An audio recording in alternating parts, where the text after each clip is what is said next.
예수님께서 안식일에 미리삭을 까먹는 자신의 제자들을 안식일에 해서는 안 되는 일을 했다라고 비난하는 바리새인들을 향해 안식일이 사람을 위해 존재한다는 사실과 그 안식일의 주인으로 예수님이 오셨다는 사실을 말씀하셨습니다.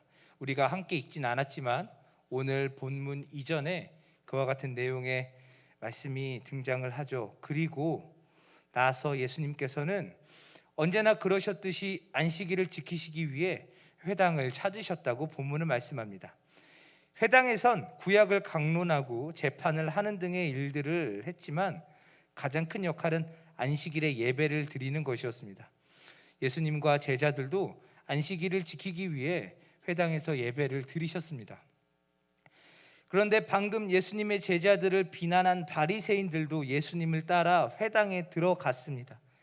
이 회당에는 손이 마비된 사람이 하나 있었는데 혹시 예수님께서 이 사람을 고치진 않을까 지켜보기 위해 예수님을 뒤따랐던 것이죠.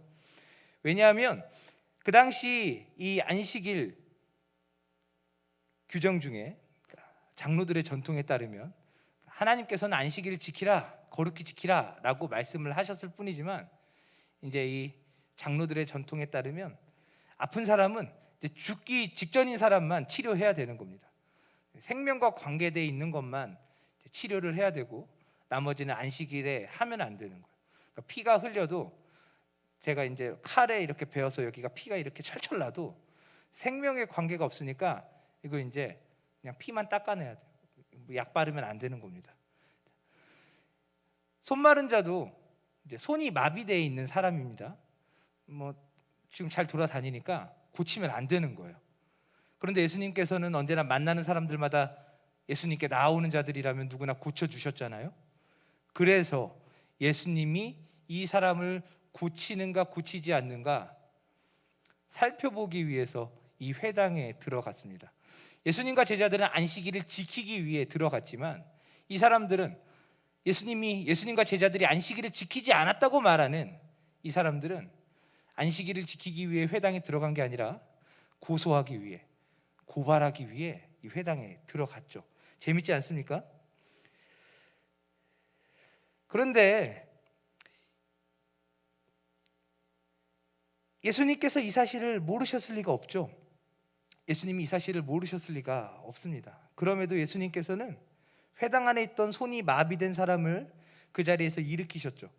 그리고 예수님을 고발하기 위해 회당에 들어온 사람들을 향해 말씀하십니다. 안식일에 선을 행하는 것과 악을 행하는 것, 생명을 구하는 것과 죽이는 것 어느 것이 옳으냐고 말이죠. 안식일 규례가 추구하는 것이 악을 행하고 사람을 죽이는 것이라고 말할 사람은 없을 것입니다. 안식일 정신이 악을 행하는 것에 있다 이렇게 누가 말하겠습니까? 안식일의 정신이 사람을 죽이는 것에 있다라고 누가 말을 하겠습니까? 그렇다면 안식일 규례가 추구하는 것은 당연히 선한 일이어야 하겠고 생명을 구하는 일이어야 할 것입니다. 하지만 바리새인들은 누구도 대답하지 못했습니다. 왜냐하면 그 선한 일을 하는 것을 고발하기 위해 그 자리에 있었기 때문이죠. 예수님이 병을 고치는 것을 그 순간을 캐치해가지고 안식일을 어겼다라고 말하고 싶어서 지금 그 자리에 있는 것 아닙니까? 병을 고치는 것은 생명을 구하는 것입니다. 반대로 병을 고치지 않는 것은 죽이는 것과 다를 바 없죠. 병이 있는데 방치한다면 죽으라는 것과 다를 바 없지 않습니까? 그들은 말할 것입니다. 꼭 안식일이어야 하냐고 말이죠. 하지만 그 안식일이 누구를 위하여 있는 것입니까? 안식일이 누구를 위해 있다고 말씀하셨습니까? 그 안식일이 사람을 위해 있다고 예수님께서는 말씀하셨습니다. 안식일을 위해 사람이 있는 게 아니라 사람을 위해 안식일이 존재한다고 예수님께서는 말씀하셨죠. 사람의 안식을 위해 안식일이 있는 것입니다. 그러니 안식일에 병든 자를 고치는 것이야말로 안식일을 정하신 하나님의 뜻이라고 말할 수 있는 것이죠. 그래서 예수님께서는 일으켜 세운 손이 마비된 사람에게 손을 내밀라 하시고 그 사람은 손을 내밀며 그 즉시 마비된 손이 회복이 되는 놀라운 기적을 경험하게 되었습니다. 은혜를 입게 되었죠. 손이 마비됐던 사람은 예수님을 만나 비로소 회복이 되었습니다. 안식을 누리게 된 것입니다. 그렇습니다. 안식일을 위해 사람이 있는 것이 아니라 사람을 위해 안식일이 있으며 그 안식일의 주인이 바로 예수님이라는 사실을 선포하셨던 예수님께서는 손이 마비된 사람을 언제 고치셨습니까? 안식일에 고치심으로 자신이 안식일의 주인이라는 사실을 사람들에게 보여주셨습니다. 인자가 안식일의 주인이다라고 말씀하시고 그것을 바로 증명해 보이신 것이죠. 안식일의 핵심은 사람에게 안식을 주시는 분이 하나님이라는 사실을 기억하는 것에 있습니다. 그러므로 안식일은 사람에게 안식이 되는 날이어야 했죠. 내가 지금 안식해야 나에게 안식을 주시는 분이 하나님이라고 고백할 수 있는 것 아니겠습니까? 그리고 이렇게 안식을 주시기 위해 예수님께서 이 땅에 오셨습니다. 오늘 우리가 함께 읽은 본문은 우리가 함께 나누기 직전의 본문과 함께 안식일의 주인으로 우리에게 참된 안식을 주시기 위해 이 땅에 오신 예수님을 아주 단순하고 명확하게 설명해 줍니다. 예수님만이 우리에게 참된 안식을 주시는 분이라는 사실을 성경은 우리들에게 말씀하고 있는 것이죠. 예수님께서는 자신이 안식일의 주인이라고 말씀하신 뒤 바로 그 안식일에 손이 마비된 사람을 고치셨습니다. 본문에 표현된 손이 마르다는 것은 마비되어 움직이지 못해 가늘어진 손을 묘사합니다. 그렇잖아요. 움직이지 않으면 마르잖아요. 생전에 저희 아버님께서 고엽제 후유증으로 다리를 쓰지 못하셨어요. 월남전에 다녀오셔서 고엽제 후유증을 겪으셨고 다리를 쓰지 못해서 이제 보조기를 착용하고 목발을 짚고 걸으시거나 휠체어를 타고 다니셨는데, 그래서 항상 긴 바지, 한여름에도 항상 긴 바지를 입으셨어요. 바지를 걷으면 정말 뼈밖에 남지 않은 다리가 보였습니다. 왜냐하면 사용하지 않으니까요. 사용하지 않기 때문에 근육이 다 빠지고 힘이 없죠. 생명력이 없다고 봐도 무방할 것입니다. 예수님께서는 이렇게 손이 마비되어 말라버린 사람의 손을 고쳐주셨습니다. 마비된 손이 그 사람에게 얼마나 큰 아픔을 주고 있었겠습니까? 그 장애가 그 사람에게 얼마나 큰 고통을 주었겠습니까? 그것이 얼마나 큰 불편함을 주고 있었겠습니까? 병든 손의 회복은요, 단순한 회복을 말하는 게 아니죠. 그 사람의 안식을 의미하는 것이었습니다. 예수님께서는 회복과 안식을 주시며 자신이 안식일의 주인이라는 사실을 사람들에게 다시 보여주시는 것이죠. 그렇습니다. 이것이 바로 안식일의 참된 개념입니다. 안식일을 단순히 쉬는 것으로, 하던 일을 멈추는 것으로만 생각한다면 안식일의 참된 의미를 우리가 다 이해했다고 말할 수는 없을 것입니다. 하나님께서 출애굽 1세대 백성을 향해 안식일을 지키라고 말씀하실 때는 하나님께서 모든 만물의 창조자라는 사실을 근거로 말씀하셨습니다. 내가 6일 동안 창조하고 하루 쉬었으니까 너희도 안식일을 지켜라 라고 말씀을 하셨어요. 자, 그런데 가나안에 들어가기를 눈앞에 두고 있는 출애굽 2세대들을 향해 모세가 안식일 계명을 가르칠 때 하나님께서는 이스라엘 백성을 애굽에서 인도하여 내셨다는 사실을 근거로 안식일을 지키라고 말씀하십니다. 신명기 5장 15절 말씀을 제가 읽어드리겠습니다. 너는 기억하라. 내가 애굽 땅에서 종이 되었더니 내 하나님 여호와가 강한 손과 편팔로 거기서 너를 인도하여 내었나니 그러므로 내 하나님 여호와가 내게 명령하여 안식일을 지키라 하느니라. 그렇습니다. 애굽의 노예로 있던 이스라엘은 그 땅에서 결코 안식할 수 없었죠. 애굽에서 어떻게 안식을 누릴 수 있겠습니까? 맨날 일해야 되는데요. 더 해야 됩니다. 쉴 수 없죠. 그래서 그들에게 안식을 주시기 위해 하나님께서 자신의 백성을 가나안으로 인도하여 내셨습니다. 마찬가지로 죄와 사망의 노예로 영원히 죽었던 우리에게 안식이 있을 수 있겠습니까? 죄와 사망의 노예로 무엇을 해도 만족할 수 없는 우리들에게 안식이라는 게 주어질 수 있겠습니까?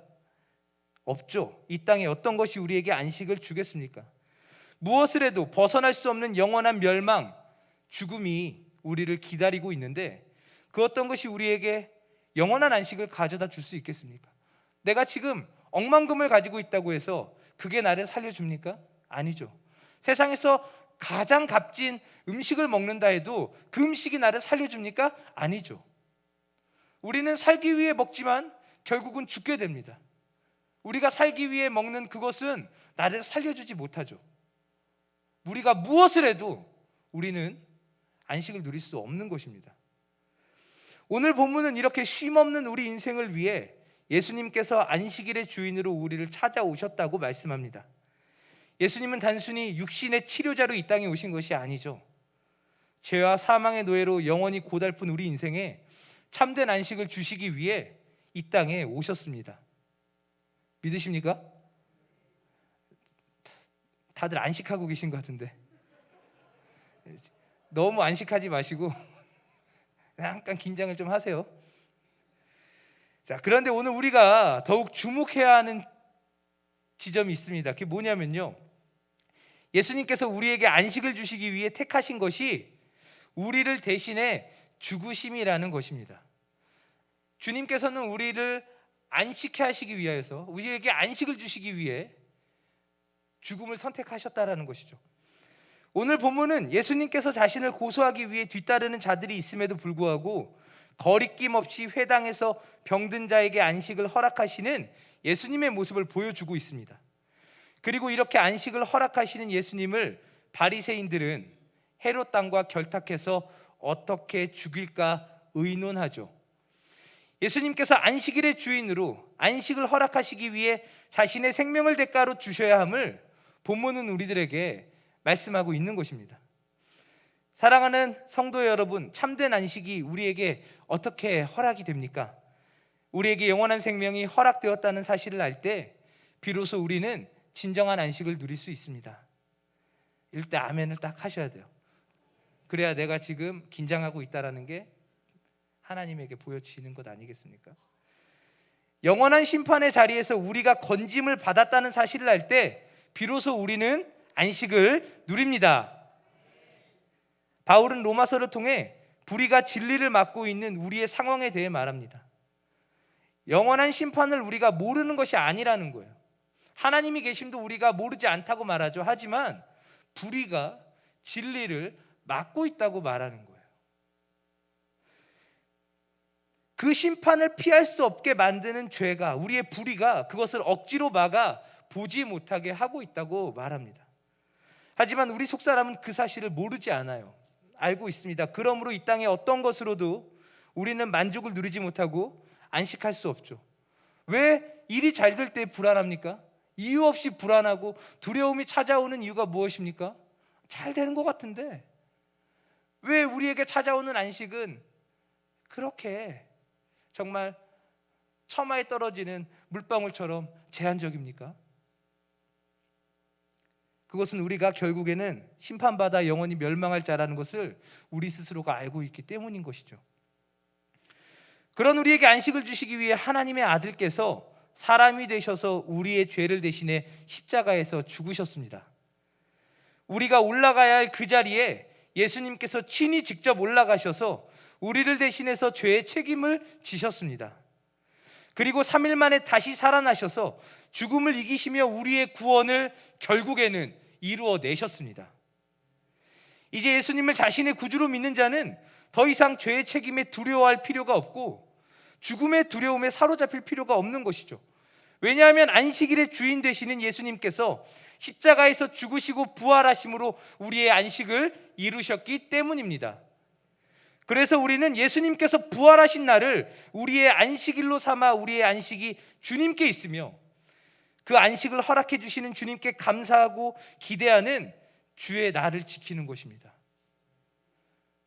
구약의 그 안식일과 신약의 주일이 다른 게 아니에요. 우리가 그토록 바라는 안식을 주님께서 이루셨기 때문에 예수님께서 부활하신 그날을 우리는 안식일로 지키는 것입니다. 단지 쉬는 날이 아닙니다. 사랑하는 성도 여러분, 착각하시면 안 됩니다. 안식일은요, 단지 쉬는 날이 아니에요. 이날은 우리에게 참된 안식을 허락해 주시는 유일한 안식의 주인이신 예수님을 높이는 날이며 예수님께서 우리에게 허락하신 구원을 누리고 그 안에서 우리에게 장차 허락될 영원한 안식을 기대하는 날이어야 합니다. 사랑하는 성도 여러분, 우리가 살아가는 이 세상에서 참된 안식이란 불가능한 가능성에 지나지 않습니다. 가능해 보이는데 불가능해요. 손에 잡히지 않는 바람과 같죠. 바람을 잡으려고 하면 잡히겠습니까? 안 잡혀요. 두 팔 벌려서 달려가도 바람은 잡히지 않습니다.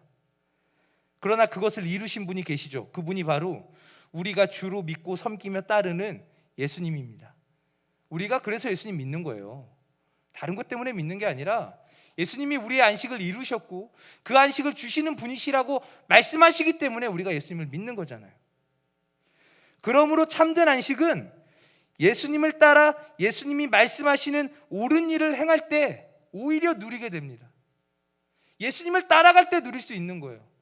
예수님 먼저 가십시오. 나 좀 여기 앉아있다 갈게요. 거기에 안식이 없어요. 아이러니하게도 예수님과 함께 예수님이 지신 그 십자가를 지고 죽음을 향해 나아갈 때 비로소 우리의 안식이 누려지게 되는 것입니다. 예수님을 믿을 때, 그 안에 거할 때, 그를 따를 때 비로소 우리는 안식을 누리게 되는 것이죠. 오늘 우리의 모습이 안식 없이 분주한 자들과 같지 않기를 원합니다. 우리 자신을 위해 악한 일을 하고 다른 사람을 죽이는 일을 하는 자들이 되지 않기를 원합니다. 내가 좀 더 등 따숩고 배부른 삶을 살기 위해 악한 일을 서슴없이 행하는 자들과 같이 하지 않고 예수님처럼 선한 일, 사람을 살리는 일을 위해 우리 자신을 내어줄 수 있는 자들이 되기를 간절히 원합니다. 이게 바로 예수님을 따르는 것 아니겠습니까? 자신의 희생을 통해 우리의 안식을 이루신 예수님께서는 선한 일, 사람을 살리는 일을 위해 자신의 생명을 내어주셨죠. 우리의 안식도 바로 여기에 있음을 이 시간 고백할 수 있기를 바랍니다. 세상을 따라 우리 자신을 위해 악에 바쳐 살아가는 것이 아닌 옳은 일을 위해 기꺼이 우리 자신을 내어주는 자가 되기를 원합니다. 그렇게 우리를 통해 다른 사람들도 안식을 누리게 하는 우리들이 되기를 원합니다.